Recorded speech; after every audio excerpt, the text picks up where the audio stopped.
আসসালামাইকুম। এইটা হচ্ছে ভাওয়াল রিসোর্টে আমরা যেখানে ছিলাম। এটা হচ্ছে আমাদের কটেজ। এই পুরোটাতে আমি আর মর্তুজা ভাই ছিলাম। এটা ঠিক সামনে একটা বাঁশঝাড়।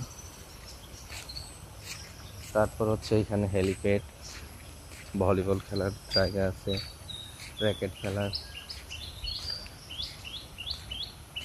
এইখানে একটু বসে খোশ গল্প করা যায়। এটাতে বসে দোলনা খাওয়া যায়। আজকে বৃষ্টির দিন, একটা অন্যরকম পরিবেশ। এই হচ্ছে আমাদের কটেজ।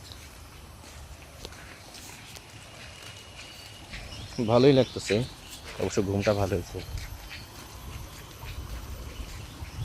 মর্তুজা ভাই, বিএমডাব্লিউ রেখে আসছেন? বিএমডাব্লিউটা রেখে আসলেন? বিএমডাব্লিউ বলতে আমাদের ছাতাটাকে বোঝাচ্ছি।